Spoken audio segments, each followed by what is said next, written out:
Hi, everybody, and welcome back to Tuesday Tips. I'm Michael Barber. As always, we're here on our Grow Schools channel every Tuesday at 10 a.m. Pacific, 1 p.m. Eastern, talking all things challenges facing school leaders.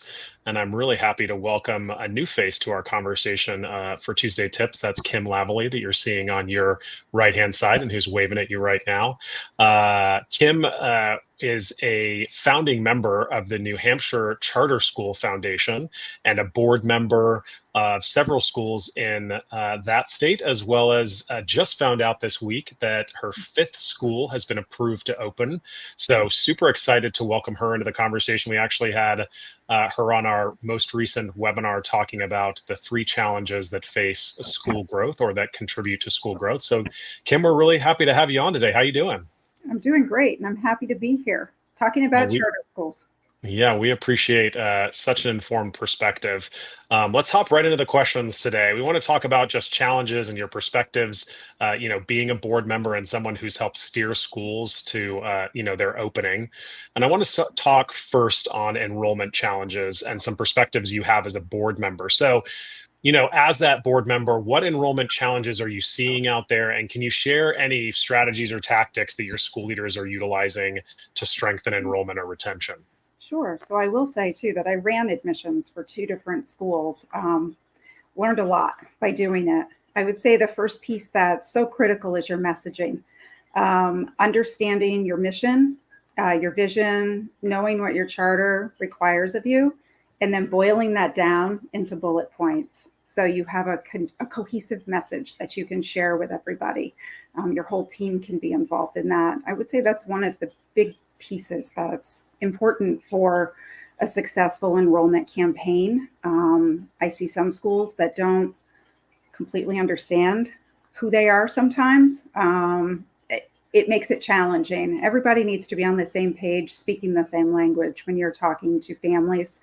When you're out in the community doing some brag and share, as a former school leader used to say that I worked with, and just staying on point with who you are and what you can do.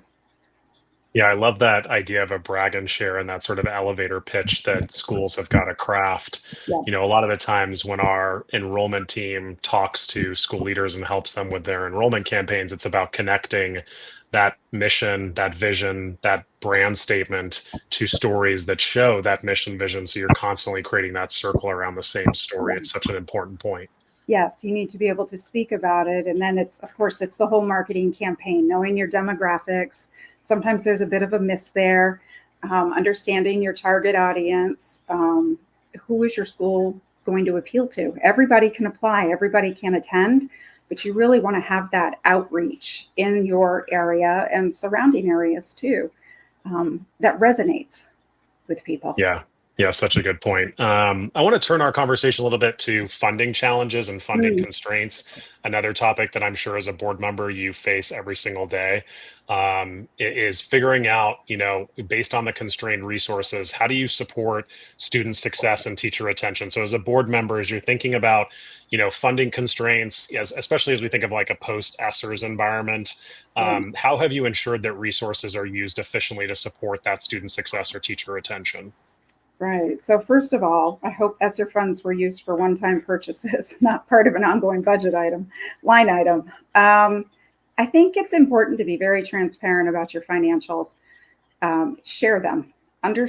Everybody needs to understand the dollars that you're working with and where they're being allocated and why.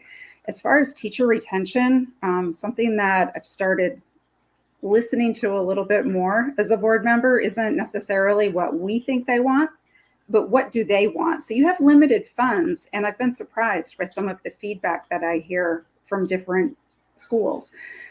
Benefits matter. Benefits matter a lot today. So does quality time at home and a lot of other things that come up. So some of the things that you need to offer cost money. Other things you might be able to build in for teacher retention that are not going to cost you as much, some perks that you can offer them, but it's really listening to what's important to them. But be transparent, share your budget, talk about it, even in the interviews, tell people we're a charter school, we're a nonprofit. We have limited funding. We're funded at a third of traditional public schools, and just be very clear about that. Yeah, I think the point you're making around opening those feedback loops and giving your teachers and team the ability to talk to you about their feedback, and just that point about listening, because you may not know exactly what's going to make a huge difference. There's certainly any number of studies out there that talk about sort of the top things, right? But there could be very specific things that your teachers or your administrators need that maybe you're not aware of. Yeah, and really, the school leader should have a good idea of what these things are. They can communicate with their faculty and staff and bring that to the board. But just be listening. That's an Yeah. important piece to think. Yeah, sometimes we get so busy we turn our ears off to like deal with the noise that's occurring, right? But I think as a school leader, you're putting yourself in a position where you've got to keep those ears open, especially for those people that help you have the impact on students and the impact on the community. Absolutely. Um, We talked a little bit about enrollment. We talked about funding. I want to talk to another big challenge that schools face, especially as you said, only getting a certain percentage of funding depending upon what state you're in, and that's facilities, right? And probably one of the biggest arbiters to growth or blockers to growth is getting a robust facility, whether it is size of facility or features of that facility. That's appropriate for your school, or maybe appropriate for mission or where you want to take your school. As a board member, what have you learned about like navigating the process of either buying or leasing a school facility? And do you have any tips as board members or advisors for school leaders are going through of how they overcome facilities challenges? well, it's a big challenge for most. Probably one of the hardest ones I think we face as a charter school. And I'll go back to communication. You need to be in your community networking before the school is even approved, building support, working with local businesses to bring awareness to your school, and hopefully finding donors. At the same time, I would say you need to be educating lenders. They don't understand charter school funding in a lot of states. It's different, perhaps, than what they're used to. Talking to them about how those payments work. I would also say driving your enrollment because you want a good balance sheet, making sure you're hitting the things that a landlord will want to see for credit or a bank will want to see if you apply for a loan. And if I can say anything at all here, the one thing I would stress is talk to people with charter school experience in facility and financing. Talk to them, get some tips from them, see what you're going to need down the road. When could they step in, or what would they be looking for as well? So those would be some tips that I would use. But I think the networking is huge. And when you're negotiating your lease, don't hold back. Put it all on the table, everything you want. Look for some free rent for the first period of time, whether it's a month, 3 months, 6 months. Try to negotiate as much as possible into the lease and be completely aware of what you're going to be paying for, capital improvements, utilities, anything that comes up that you will be responsible for. Yeah, and such a good point to think about, especially at a lease level, all the things you're agreeing to, right? And certainly perspectives from a board, or bringing in maybe counsel, or maybe it's a parent that has experience in negotiating and commercial real estate or something along those lines, to get those informed perspectives can be really helpful as you go through this process. Yeah, never forget the lawyer when you're negotiating a lease. Just Never forget the lawyer. Sometimes we don't want the lawyer, but maybe this is the right time when you want that lawyer. they have a role, and this is one place I would not skip. So Yeah, yeah. for sure. Want to talk about just, as we wrap up the conversation, we're hitting almost that 10-minute mark. I want to talk about just sort of today's financial climate, Mm, especially in the context of a couple of things that are happening, right? We've got ESSERS ending, ESSERS 3 ending in, the end of September. We've got certainly changes in the market when it comes to credit. This is going to, where we likely will see interest rate cuts that are going to impact how any business can get lending. But what are you seeing as some of the challenges that schools are still facing when it comes to accessing that sustainable funding, and any advice you'd offer school leaders as they advocate for the resources they need to be successful? yeah. So I think first, ask other charter schools in your area who they're using. I mean, if somebody else has had success with an institution out there, follow in their footsteps, but ask around and see who is charter friendly. That's the first piece.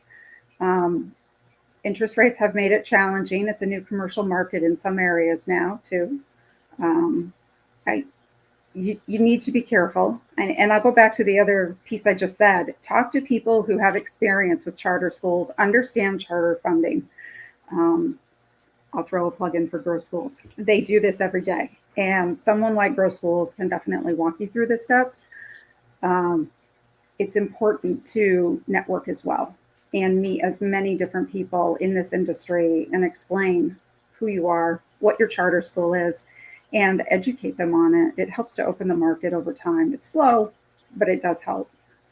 Yeah, we appreciate the plug. I'll reiterate something you said earlier is know your options, right? We're one of the options. There's plenty of others out there. You've got to weigh the cost benefit analysis and where you feel like you're going to get, good service over the long term and someone that sort of gets charter schools. But we appreciate the plug nonetheless.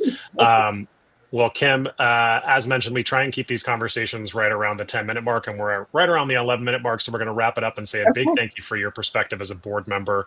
So a big thanks to you for joining us. We appreciate the input. As mentioned before, we're here every single Tuesday at about 10 a.m. Pacific, 1 p.m. Eastern, talking all things challenges facing school leaders. And we were really happy to have Kim Lavallee, one of the chairs of the New Hampshire Charter School Foundation, here with us today. And we'll say a big thank you again to Kim and say goodbye to everyone. We appreciate you being here. Take care. Well, thank you.